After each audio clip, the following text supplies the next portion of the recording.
Anacostia Spring Quartet. The next portion of our program is designed to help set the stage for the coming week of sessions and discussions on climate change effects on the oceans.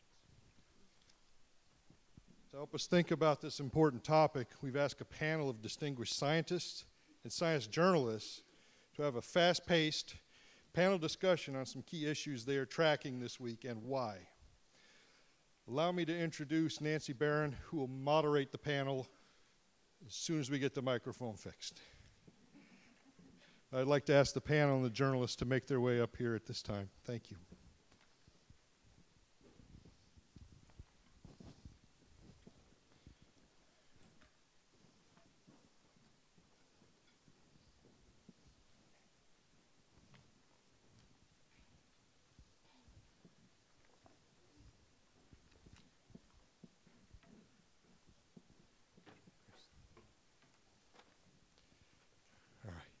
So Nancy is the Director of Science Outreach for Compass, a nonprofit, non-advocacy organization that helps scientists engage in public discourse on the environment. Over nearly 2 decades, Compass has trained thousands of scientists in the art and science of effective communication. Nancy began her career as a biologist at Banff National Park before focusing on science communication. She has won several awards and holds workshops around the world for academic, government, and NGO scientists. Thank you, Nancy, for helping design and moderate this panel titled, Tell Me More, What People Really Want to Know About Oceans in a Changing Climate. Thank you, Jason. Okay, everybody, I'm going to give you a chance to stand up if you can answer yes to this question and stretch. How many of you want to change the world? Yes! Okay, thank you. Well, that's what Compass is all about.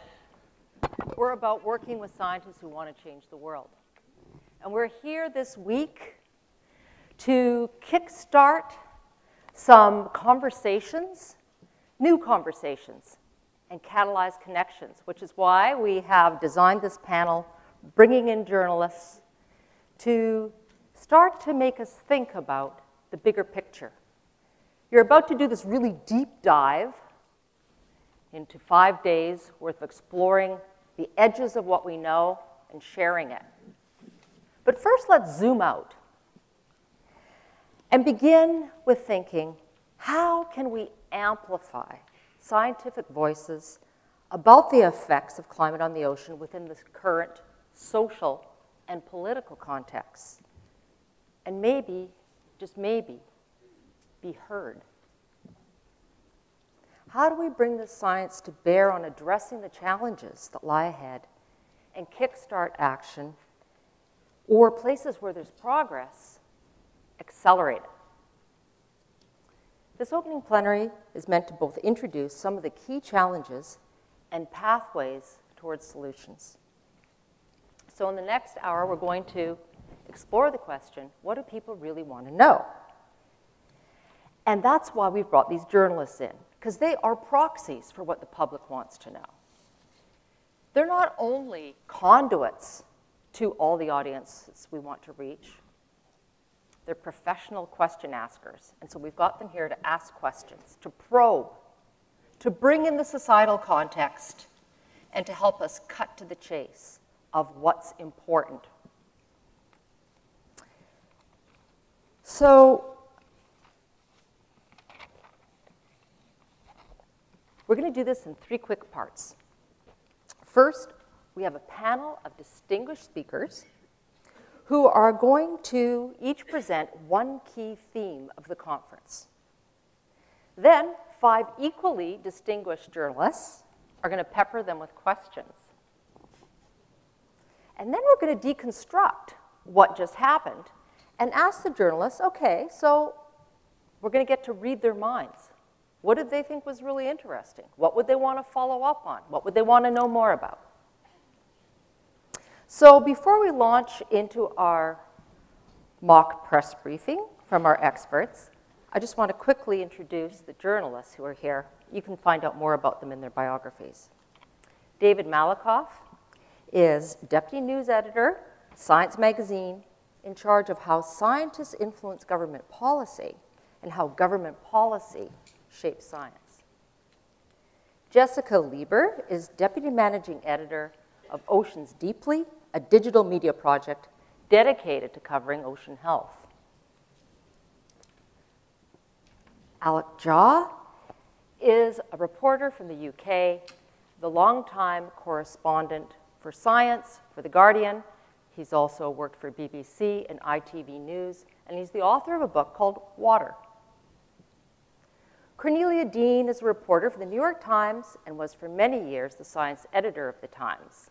And she's now also teaching at Brown and is working on her fourth book, The Fate of the Coast. And Christopher Joyce is a science correspondent at National Public Radio. Does anybody here listen to National Public Radio? Okay, well, the moment he opens his mouth, you'll recognize his voice.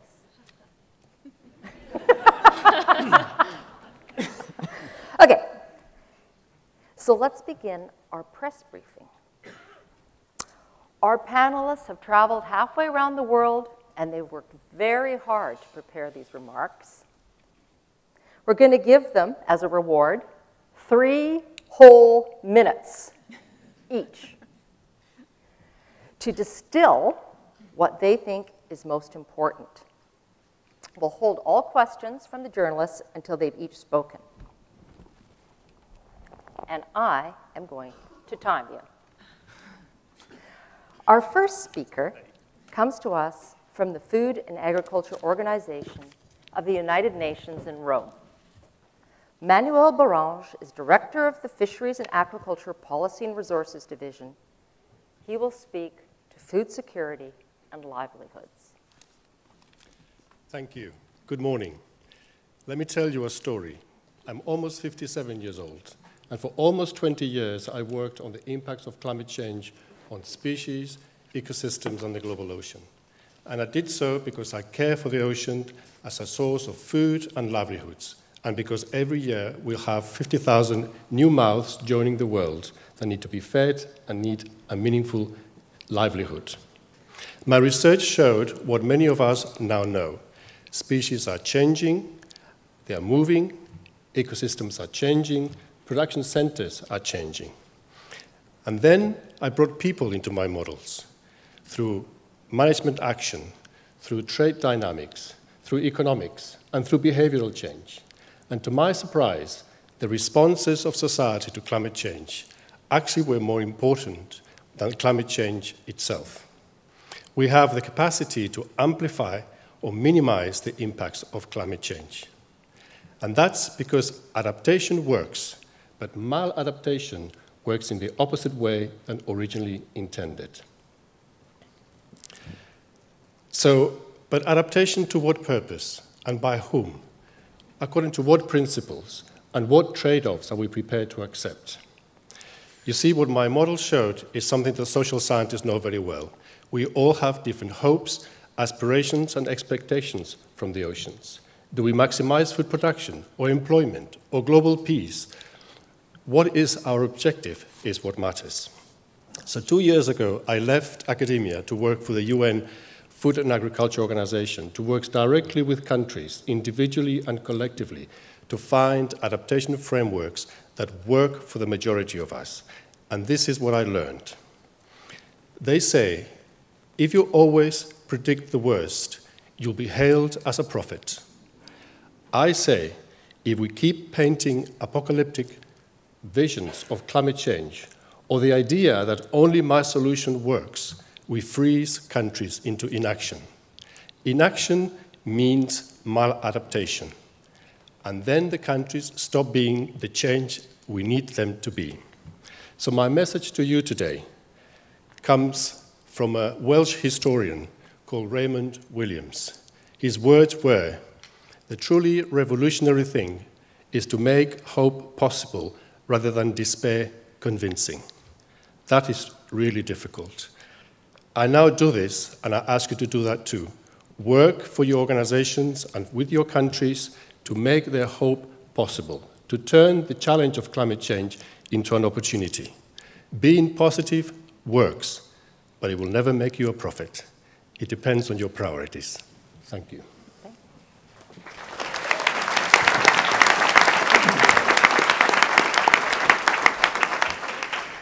Our next speaker comes from the bottommost tip of Africa. Dr. Lynn Shannon is senior researcher. Oh, look, you nailed your time.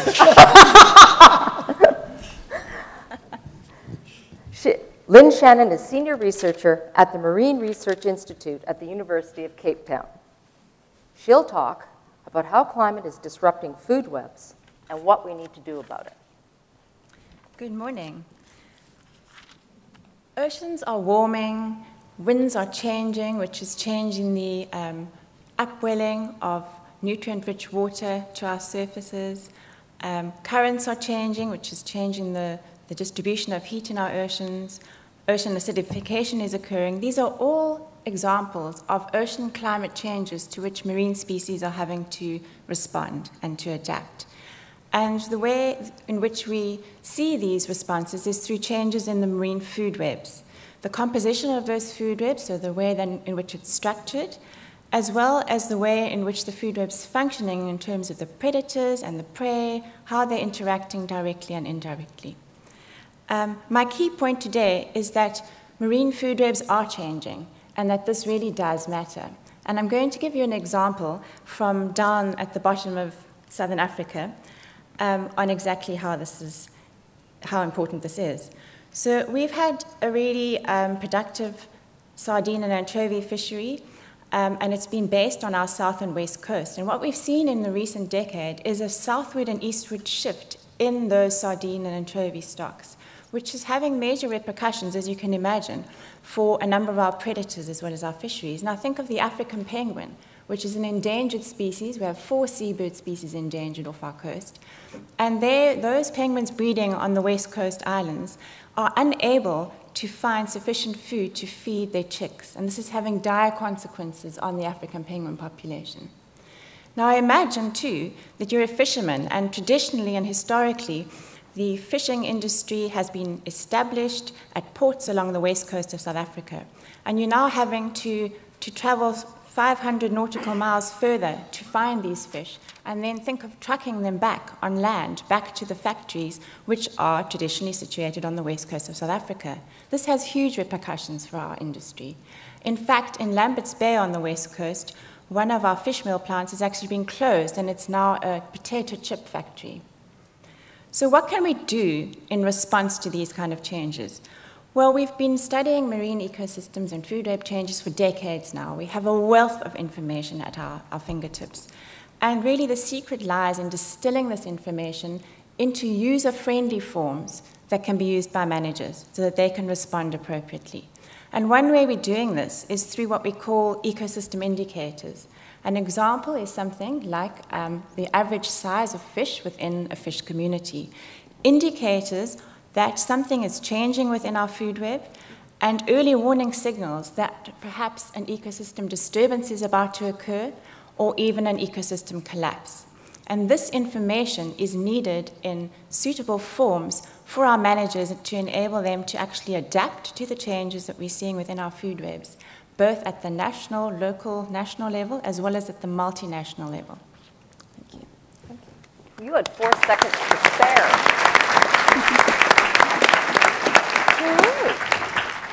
And now we're going to pull hometown talent with Cisco Warner, Chief Scientist, NOAA Fisheries. He will highlight what extreme events can teach us. Good morning. There are many different possible outcomes for what our future oceans will look like under climate change. And extreme events are like answers in the back of the book. They provide a glimpse of what might be coming. They help us think about and perhaps even rehearse some of the management strategies that we will have to take on to address them. 4 or 5 years ago, when I was working in La Jolla, I started receiving phone calls and emails weekly, if not on a daily basis, about how the ocean was changing off our coast. Temperatures were rising. We were seeing changes in the biology. And it was not just that it was changing, but it was reaching levels that we had not seen in the previous 100 years. So there was really something extreme going on. In view of this, I was asked to give ecosystem status reports to our fishery councils, our commissions, and other management bodies. And I remember quoting my presentations, a line from the song. It says, there's something happening here. What it is ain't exactly clear. And because, in fact, for a while, we really didn't know what to make of it. The extreme nature of the events, you know, they were long-lasting, their magnitude, you know, and the general broad geographic footprint brought everybody together. Fishermen, scientists, managers, the general public, all wanted to know what was happening here. Over time, we understood that it was this large mass of warm water extending from Baja California to Alaska, from the west coast of North America to west of the Hawaiian Islands. In other words, a large portion of the North Pacific. And it became known as the warm blob in the news, and it hit the popular news pretty clearly. We also came to think of it as a climate change stress test. And we borrowed the term from economic stress tests because banks, you know, as banks use these simulations to find out, you know, what happens to financial systems in response to high interest rates, changes in employment, and so on. And so for us, the repercussions of this climate change stress test were quite significant. We saw biogeographic shifts in squid, fish, turtles. You know, this caused a change in the location of the fishing grounds.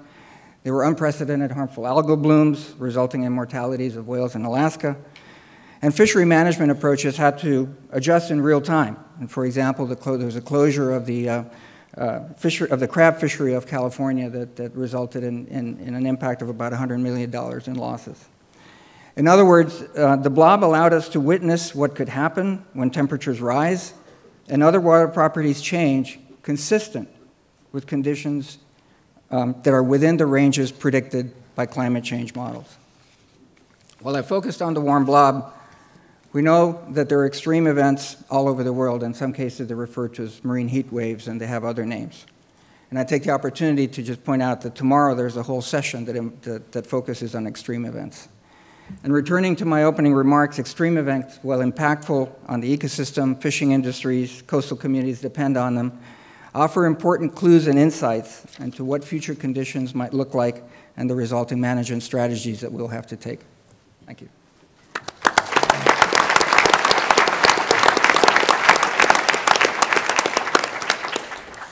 Our next speaker flew down from Alaska, where she has been Lieutenant Governor, University Chancellor, and is now chair of the U.S. Arctic Research Committee. The Honorable Frances Ulmer will take us to the Arctic, where change is happening fast. Good morning. I want to talk to you today about how rapidly the Arctic is changing and why that matters to you.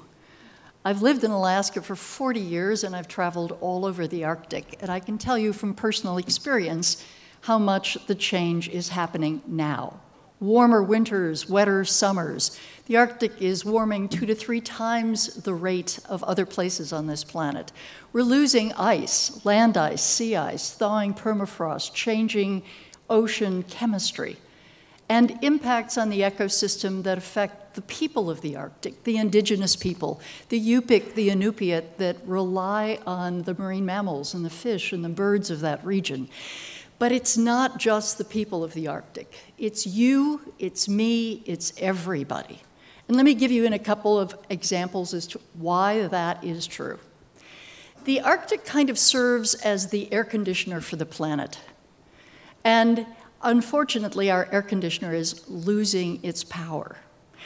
So an example, that white ice, that sea ice that is now 50% less than it was in 1980, which is about the size of the European Union before Brexit in terms of less sea ice, we're reflecting less of that solar radiation, and so that heat is being absorbed. It's being absorbed by the ocean, which melts more ice, which continues this pattern of warming.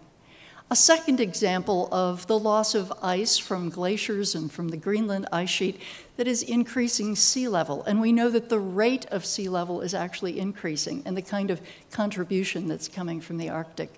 And third, the way in which a warmer Arctic is affecting global weather, how mid-latitude weather is being impacted by a weaker jet stream that used to look more like a donut and now looks more like a snake.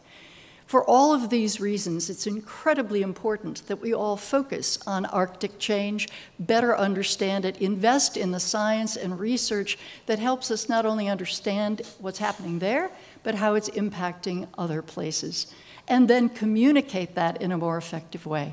There are a few good examples of things that are being done in the Arctic to reduce some of the risk. For example, the Arctic nations have agreed to a moratorium on commercial fishing in the central Arctic Ocean because we don't know enough about that ecosystem to responsibly and sustainably manage a fishery.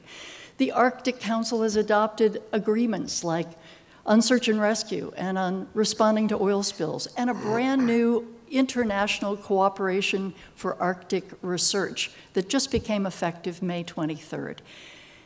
In summary, I just want to say that our understanding of this region enables us to better prepare, plan, and adapt. And we must all remember, we have a stake in the Arctic. What happens in the Arctic does not stay in the Arctic. Thank you.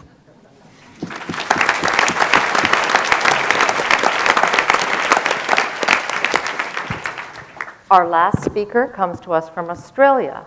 Dr. Alistair Hobday is a scientist at CSIRO, Oceans and Atmosphere. He's an expert in top predators, which makes him very well qualified to deal with our journalists. And he's going to offer practical advice and action-oriented perspectives for science and society. Thanks, Nancy. A little over a decade ago, I think many of us thought that climate change was something that was coming in the future, but it's pretty apparent from the stories that you've just heard here today that climate change is with us now. We're seeing extreme events that are giving us a bit of a window into the future already. But despite this change, my feeling is that many of us in the science community are still focused a little too much into the long term. Making projections out to the year 2100 of where different species will live, for example, is probably taking too much of our attention. And I think, I've found in my experience working in Australia that decision makers really need information at much shorter timescales, and also they need it locally and regionally. So that will be a pitch to you from me, is to continue to look at this conference for where we can do those things at shorter timescales. Now, obviously, mitigation has still got to be a really important part of our discussion, because unless we address the root cause of climate change, we won't be dealing with the problem. And mitigation is all about avoiding the unmanageable. But we're already committed to ongoing warming, ongoing sea level rise and increasing acidification. Even if we turned off global emissions today, we've still got this committed warming in the system. If we met the Paris targets, 2 degrees above pre-anthropogenic warming, unfortunately that still means that parts of the planet will be much warmer than 2 degrees. It won't be 2 degrees everywhere. And there are hot spots in the ocean, like in the Northeast Pacific, Southeast Australia, where I work, the Arctic, where we're going to see warming of up to 4 or 5 degrees above that pre-anthropogenic signal. So while 2 degrees might be the global target, it won't work everywhere, and that means we're going to need adaptation in those places. And adaptation is not selling out mitigation at all. And some climate adaptation skeptics think that we're selling out. Absolutely not. We're about managing the things that we're going to see anyway. My colleagues and I work with a range of stakeholders to try and help them understand the climate future and inform their decision making. We can improve that with shorter term forecasting information at seasonal and decadal timescales, and you'll hear a lot about those two topics during this conference. With aquaculture, for example, we're providing decision makers in our $500 million salmon industry with short-term climate forecasts that are helping them decide when to do harvesting. In hot years, they choose to harvest early so they don't see mortality of those animals during those hot parts of the year.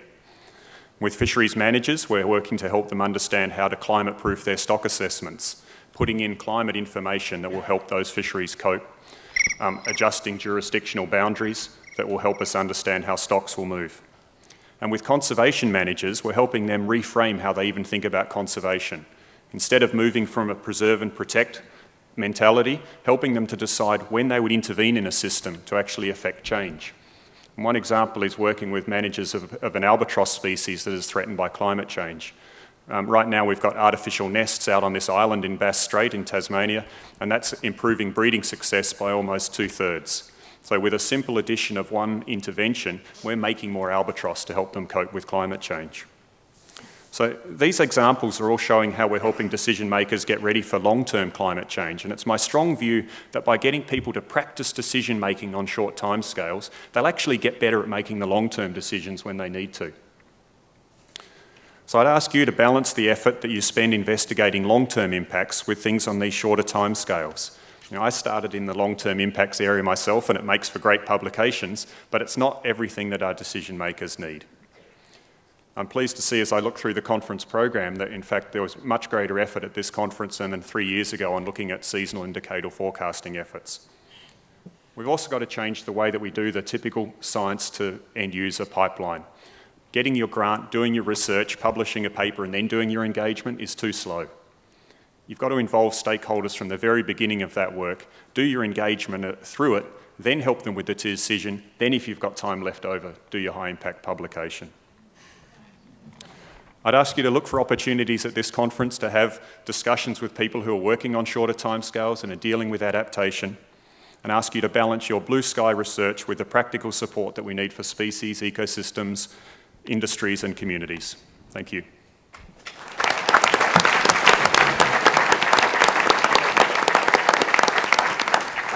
Thank you all. Okay, now I'm going to open it up to questions from the journalists. Yes, Christopher. Thank you, Nancy, and for the compliment of being top predator. Usually people think of us as bottom feeders.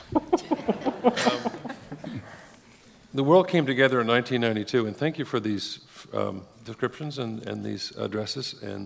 But I'm thinking back to 1992, when the world came together in Rio, and then in '97 in Kyoto, and again in Paris, to galvanize world efforts on climate change.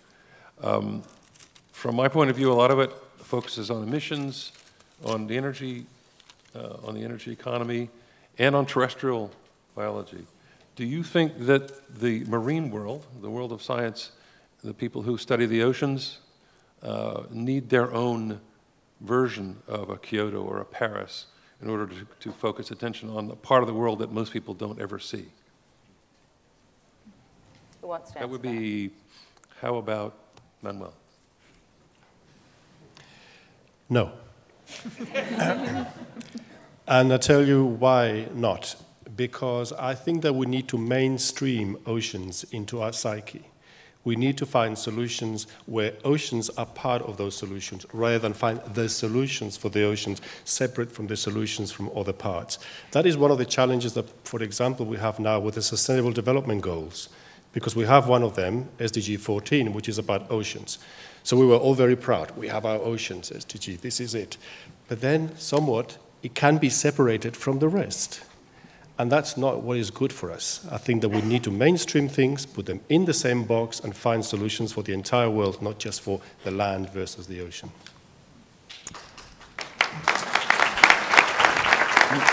Maybe I'll ask you just to hold your applause, just so we can keep it going fast. Thanks. Corey. So I thought of this as a question for Manuel, but I think it's something all of the speakers can talk about. It looks more and more clear to me that even though we have a room full of accomplished scientific researchers, that the real issues here are not scientific information as much as they are social science. It is my limited experience in academia that many people in the so-called hard sciences, people who consider themselves serious scientific researchers, I don't think it's unfair to say that they are contemptuous of people who do social science research. So my question for Manuel and for any of you is, how are you going to bridge what seems to me to be a real gap between these two areas of study. And if you think I'm wrong about that, I would like to hear that too. Lynn. Okay. Thanks. I appreciate that question because I actually work in a group, a research group at UCT, where the particular focus is on bridging that gap between social scientists, anthropologists, natural geographers, and the traditional kind of natural scientists like myself. And the ways in which we're doing that is really trying to grow a whole new cohort of young scientists that have been exposed right from the very beginning to both kinds of research and both kinds of issues. And so that they come to a common problem with a whole lot of different perspectives, shared perspectives, and they can work together. What we've seen in particular is that there's a big challenge in how the kind of language they speak. And I think in terms of tackling that at the young career stage, I think we'll be able to then come to projects together and really bridge that gap and speak a language where we can actually both communicate. Go ahead, David. So I guess I'll direct my question to Cisco and maybe to Fran, since you both work in the American context. Cisco, you talked about the warm blob as being a stress test. My question is, did we pass? Do the policy mechanisms we have, are they able to respond quickly enough in a meaningful way to deal with those? And I guess Fran is very familiar with the Alaskan context where change is very rapid, and I'd be curious to hear her comments as well. So thanks for the question. I'd like to think that yes, we passed, and we passed because the stress test caught everybody's attention. It brought us to the table in ways we hadn't before, in terms of first the communication that I think both Lynn and Cornelia asked about, bringing different groups together. So the stress test wasn't just about what the impacts were in the natural system. The stress test was also what happened in the social systems, in the communities that depend on the resources. And we saw management actions happening pretty quickly. We saw things on the West Coast where they would make decisions based on say year-to-year decisions or average decisions, and they had to say no. We have to be more nimble in terms of how we make decisions. So I think the warm blob or other extreme events, bring us all together. They make us think differently, and I think, like was implied in terms of bringing in natural and social sciences, we do have to think together in terms of finding out the next steps. So yeah, it was good. And I think we passed. Fran, did you want to add? I just note that the Arctic is a stress test taken to the max, and just as I said, what happens in the Arctic doesn't stay in the Arctic. Similarly, what happens in the mid-latitudes doesn't stay there either. So much of what is driving the change of the Arctic, of course, is really what's happening elsewhere, right? But the response from many of the Arctic nations is very much centered attention to what are the things that can be done to reduce the risks that may come from the increased human utilization of this region. Fishing, shipping, tourism, mining, oil and gas. So the kinds of things that I mentioned, like the search and rescue agreement and the oil spill response agreement and the need for additional international collaborative research in the region, is a recognition by the Arctic nations and the other nations that are now interested in the Arctic, which I might note are quite a few, thank you, has really increased the attention. Unfortunately, what's really driving those changes has to be done globally, not locally.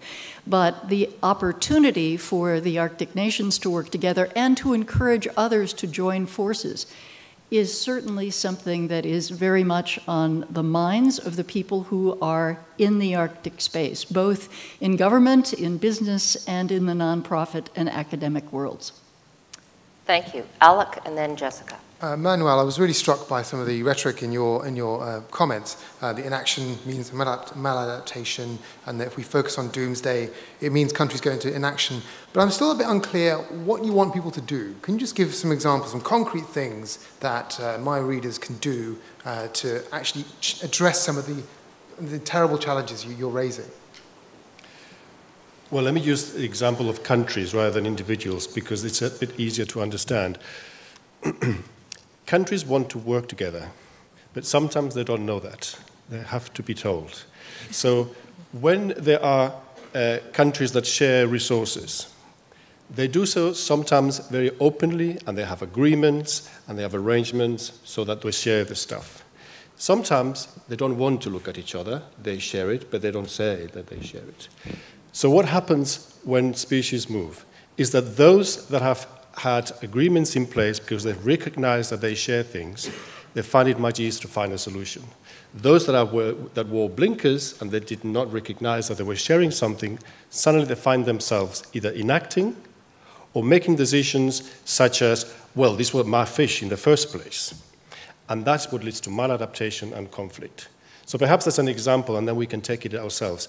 And then there's another thing, perhaps, if I may, to say, and that is that we sometimes think that we have the answer. And for every complex problem, there is a simple answer that is generally wrong. And if you look at the audience around here, let me just humor me. Imagine that you have a PIN code of 4 digits. And those 4 digits are the populations of America, Europe, Africa, and Asia. Okay? And they add up to 7 billion. Okay? America, Europe, Africa, Asia. What would that PIN code be? Let me give you the answer. 1 for America, 1 for Europe, 1 for Africa, 4 for Asia. So there's 4 billion people in Asia, more than in any other place in the world. And we tend to have a look at the problems with a westernized view, and that doesn't help. Do you want to respond to that, Alex? I've got a follow-up, actually. You also said that we have to make hope possible. And I'm just curious, you've outlined the problem again in terms of the Western sort of bias, and I think everyone would agree that's a problem. But is that case then of going to continents like Africa and building capacity? Or do you have more specific examples of things that we can be doing? Should we spend more of our dollars over there? Is that, what specifically should we do? No. There's so much that one can say to that. You know, there's so many specific and generics.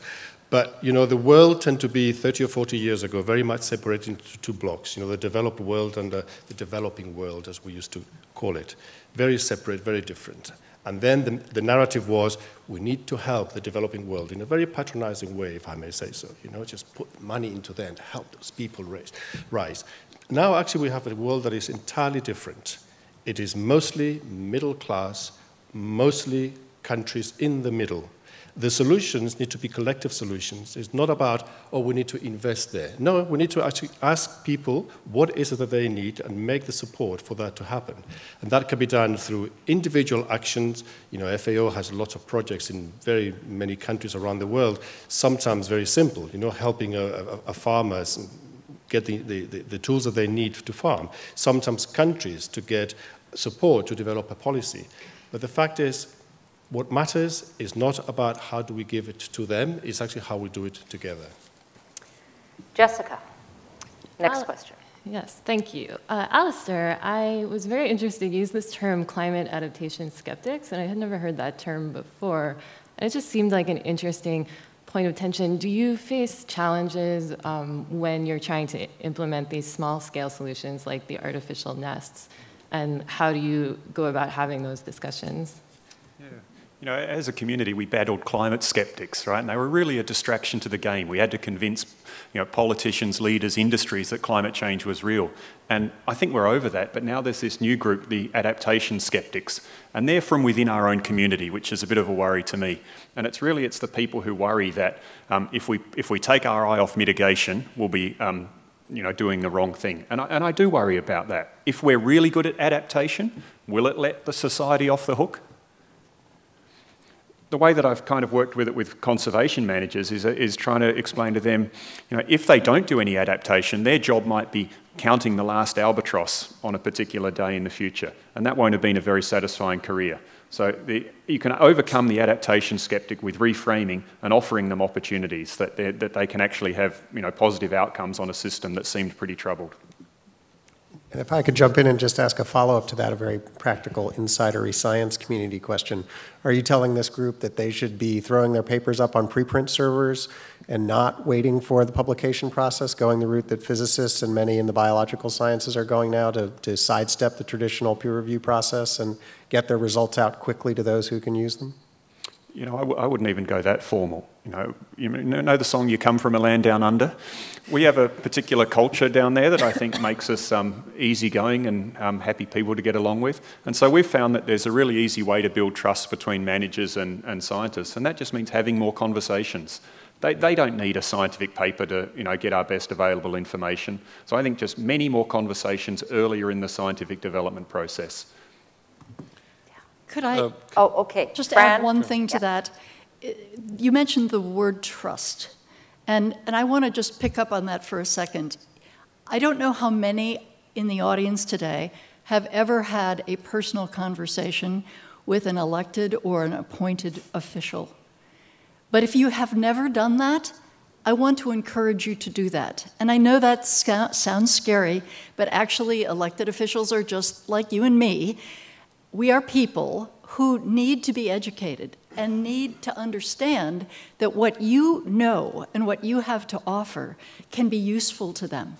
So this idea of conversations and building trust and sharing your information, I can assure you that there are very few members of Congress who ever read a journal article. But I can guarantee you that if the work you do is relevant to an issue that they're working on, they are going to listen to you, or at least their staff will listen to you. So adopt a mayor, invite a legislator to lunch, have a relationship building opportunity with someone who can use the information that you love, you believe in, you know so much about, share it in a way that can be useful to them.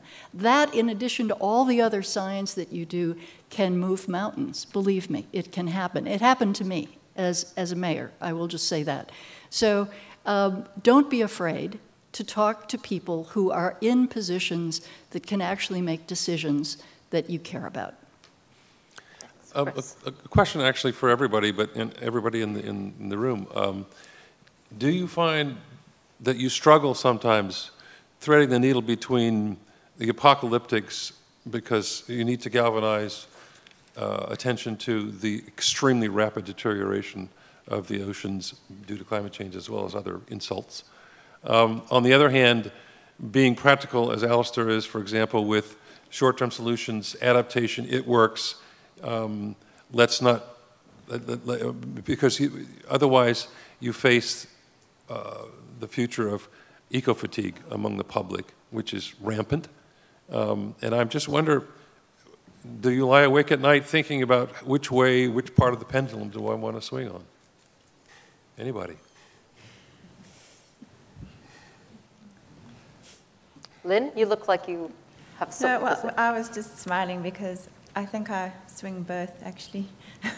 So I think there's space for both. Well, I think we all go back and forth on that constantly, because if you start to really look at the information and take a deeper dive, you can become extremely depressed because of the risks to humanity, not to mention the risks to the ecosystems. But if you only concentrate on that, you cannot do anything with that depression. So yes, be fed up, but don't give up. And take the opportunity to find those spaces where you can make a difference, understanding that no one can fix this problem, but we all can work together to help fix this problem. Corey. I have a question for Fran about the agreements and so on that have been put in place now in the Arctic, the moratorium and so on. My understanding is that at the minute there are not a lot of companies or commercial enterprises or nations that are making a bunch of money up there. The situation is too new and they don't know how to exploit it yet. My question for you is, do you think this kind of spirit of cooperation will hold up once there's actual money at stake, potentially a lot of it? And if you see that a potential problem with that, what can be done now to head that kind of thing off? So the lack of sea ice or the disappearance of sea ice is sort of the equivalent of a whole new ocean being plopped Suddenly on this planet. opened up. So the idea of fishing, shipping, tourism, oil and gas mining is of tremendous interest to many countries, not just the countries of the Arctic, obviously. And yes, that does pose the opportunity for additional conflicts in the future and potentially the kind of development that might further exacerbate the challenges being faced even now in the Arctic. So these agreements help, and things like the Arctic Coast Guard Forum, where all of the Arctic 8 nations Coast Guards have agreed to work together, and they meet together. These are really good things that help, but I would say that the moratorium on fishing in the Central Arctic Ocean, which, by the way, hopefully in September there will be several other countries of the world, big countries, joining that moratorium, is a great example of the precautionary principle at work. And how many times can you reference that? It doesn't happen anywhere near often enough. So yes, I think there are reasons for the countries to continue to work together. Having said that, once really significant opportunities, like in oil and gas, change because of the price of oil, because of the extent to which the technology and the accessibility makes that more possible, are there opportunities in the future that worry me? Absolutely. Unlike the Antarctic, where you have this comprehensive treaty that governs the space, no economic development, no military, no nuclear, in the Arctic you have 8 nations, each with their own national agendas, and each with the opportunity to pursue them. And that will happen. But it is still my belief that the spirit of cooperation for protecting the environment and for sustainable development in the Arctic, that the Arctic Forum has really kept alive since 1996 when it first was formed, I think that puts it in a better place than most of the other regions of the world. Can I ask a follow-up? Real quick. To what extent is the current United States position on climate a barrier to that kind of work going forward? Well, it's clearly a problem in the sense that it reduces the U.S. leadership in a space that is incredibly important globally as well as regionally. But having said that, so far, at least in these areas where, for example, the Arctic Council, the International Arctic Science Agreement, the Arctic Science Ministerial, which will be held in Berlin this fall in October, we're still participating as a country in a positive way. But the image that gets projected as a result of pulling out of Paris and reducing our commitment to some of the other ways in which we hope to reach our previous Paris commitment doesn't help a bit. Alec. I'd like to follow up on Jessica's question earlier to Alistair. So Alistair, this idea of a climate adaptation skeptic, it really sounds very serious as an issue, considering that you're talking about other scientists. Can you just tell me a bit more about who these people are? Where do you find them? I mean, what do they do? What do they do in terms of actually stopping you from doing action? And I'd like to follow up slightly with the rest of the panel. Do you recognize this label, and how dangerous is it? Let me describe them for the panel. They're on Twitter. And one of us will release a news item that says, I've invented or deployed a small-scale solution that might help us cope with climate change.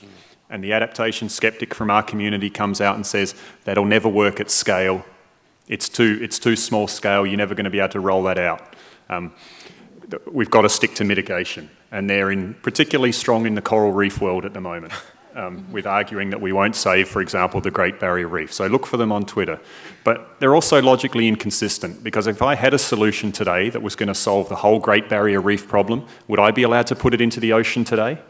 Could I release a genetically modified coral that could grow in a warmer world, and would we be allowed to put that out? Absolutely not. So climate skeptics are also unrealistic to the process that science has to go through. Experimenting, reversible testing, and then finally working out how these things would work at scale.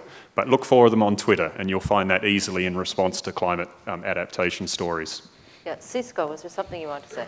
Yeah, actually, I wanted to go back to the question that Christopher asked, and in some ways it's related to this about the pendulum. What side of the pendulum are we on? And I think you used the word eco-defeat. Did I actually hear that? Eco-fatigue. Eco-fatigue.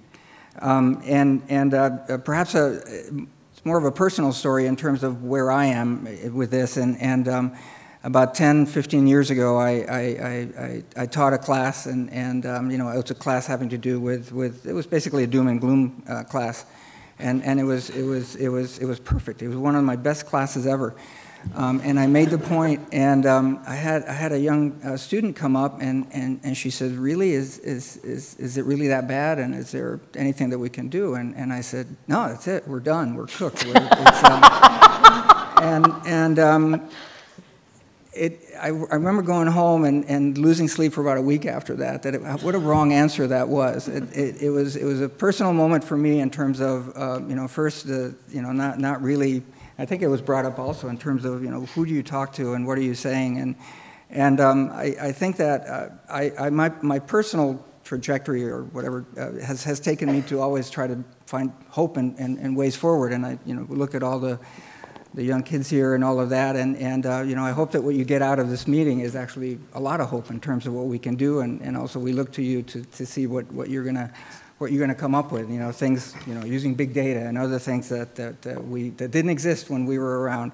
So it's a pendulum I think we all struggle with, but again, on a personal note, it's when I pivoted on, and I just wanted to make sure that you guys think that we're going to be okay after all. So. What happened to your student? What's that? What happened to your student? Actually, I ran into her about 10 years later at NOAA, of all places. Oh, Jane Lubchenco? Yeah. Was it Jane Lubchenco, was it? Yeah, and we talked about that moment. It was good. Okay, we're going to have to move to the next phase. One last thing, Manuel. Well, I just wanted to also talk about this adaptation skepticism. It is true, some of my best friends are adaptation skeptics. They actually say that forget about adaptation, just focus on mitigation. You are confusing the problem by focusing on adaptation. And to me, that reflects a simplicity in looking at the problem that does not help, because climate change has become beyond a problem looking for a solution. It has become a way that we could look through how society relates with nature. And we have to understand that this is complex, and adaptation has to be part of the solution as well as mitigation. Thank you. Okay, so I just want to very quickly ask the journalists, what might be a story you would want to pursue based on what you've just heard? Jessica. I was very interested, and I would have liked to ask more about Lynn's example with the fishers in South Africa who are having to travel further, and the fishing plant that has closed.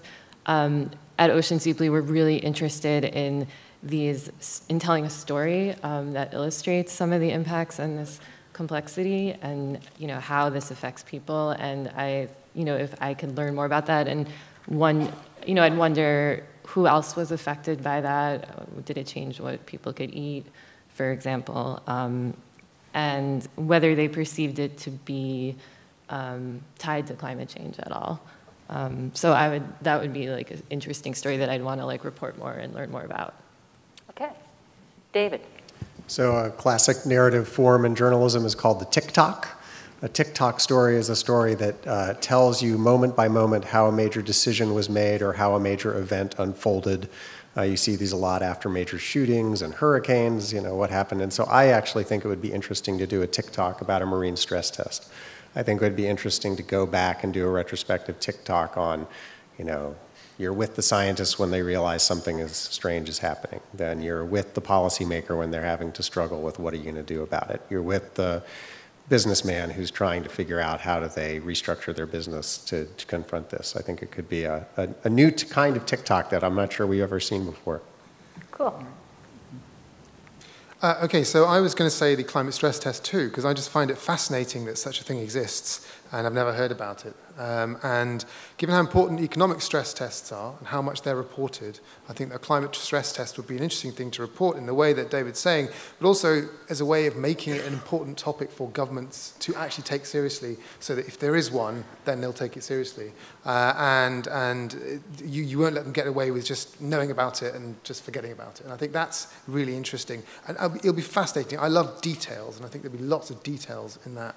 And second story, I love this climate skeptic thing, this climate adaptation skeptic. I've never heard of it. I'm genuinely interested in writing about it now. I think it's a really interesting story because the size of this problem, the fact that you can't move forward because of it, that's a genuine news story for me. Corey. You won't have to wait long for the next marine heat wave either, which is good news for the stress testers. I can promise you one next year. So I have a whole list of questions. I am fascinated by the idea that there is now in existence some kind of a regime for the Arctic to help the situation. I don't know how else to put it. I would really like to know how those organizations are doing and what they project going forward for the future of regulation and so on of the Arctic. I think that's important. There has been discussion here about involving stakeholders. I think it would be really interesting to find an example where there was true integration of local stakeholders and local knowledge in a hot local problem and see how that kind of thing played out. I was interested to hear about the idea that we can give people short-term forecasts or shorter-term forecasts. What I have always heard researchers say is we can tell you what the long-term trends are, but we don't have enough data to make short-term local forecasts. If that situation has changed, I think that's a very big deal. And so I'd like to find out more about that. And I guess this relates to the stakeholders and the conversation at my table last night that that local knowledge tends to be shut out of discussions when researchers get together to talk about an issue. And that leaves a certain amount of potentially useful information on the table that we're not picking up. And so efforts to kind of draw that into the situation, I think would potentially make an interesting story. Oh, and also, am I wrong in thinking that geoengineering is not on the program for this event? It starts to blur with adaptation, yeah. So we may hear so people that, talking about options I mean, to me, the most interesting conversations I've ever heard about adaptation skeptics and mitigation have to do with geoengineering. And that is a topic that, in my opinion, is desperately in need of a really broad social conversation that we are not having. It's still being discussed in windowless rooms like this with research elites. Chris. I like any story where I can get out on a boat. Anybody got something for me? No, I hate cold weather. Right now in my career, I'm all about adaptation. And I have heard about adaptation skeptics, and you know, it's the true believers who think that if you detract from mitigation, then you know, you're holding people back. I'm spending a lot of time looking at adaptation in what I call this climate change, the rubber's meeting the road already, terrestrially, when we talk about what's happening with hurricanes when they make landfall, with intense precipitation and the increase in intense precipitation events. And I'm intrigued with how the scientific community is collaborating with the insurance industry and with industry in general to do something about it.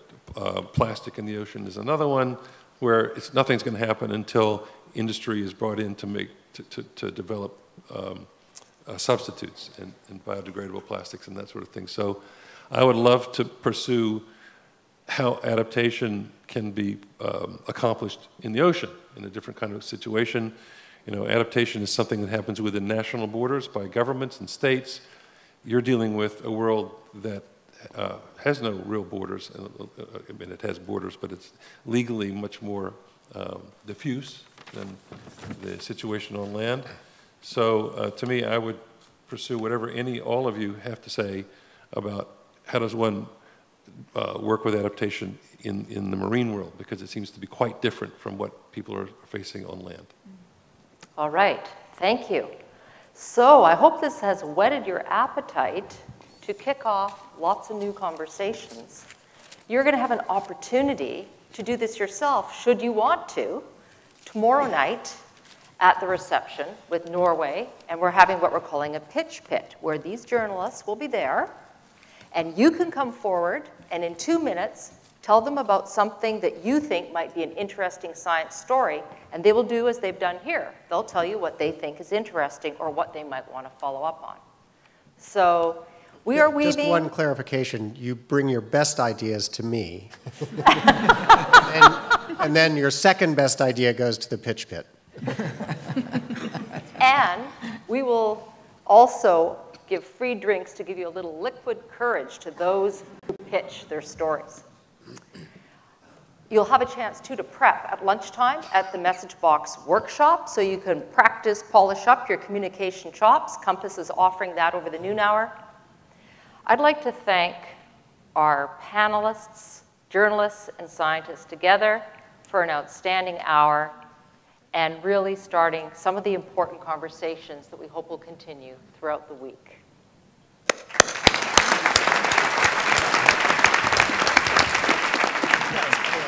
You guys killed. Thank you.